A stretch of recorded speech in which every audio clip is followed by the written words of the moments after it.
Piece of this property tax at peace. Okay, so our property tax in Mississauga was 1.5%. 1.5%.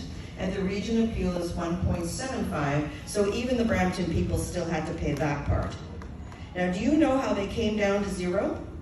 They gutted their capital plan. So they're not investing in their city. I take that 1.5% and I put it in transit to build transit. I put it in infrastructure to build infrastructure.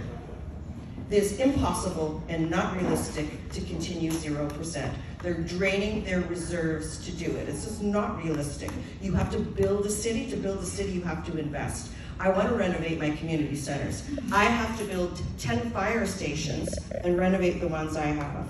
This doesn't come at zero. We're building a city here.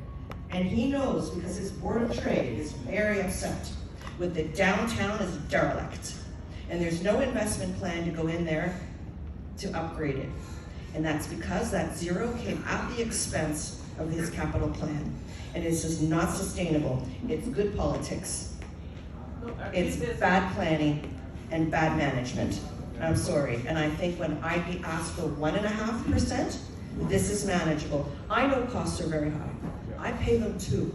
It's not easy for me either. Just like you, I hear you. But we can't take it off the property taxpayer. We have to lower costs, lower inflation everywhere. And we have to work with different levels of government.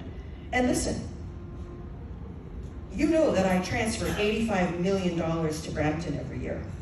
He can stand up and say zero because he's waiting for my $85 million from you. My money should stay in Mississauga. That's right. For our investment. And maybe I can lower it too if I didn't have to transfer to Brampton. Sorry. You are the mayor of Mississauga, not the Brampton. Well, I have to, it is required. You have to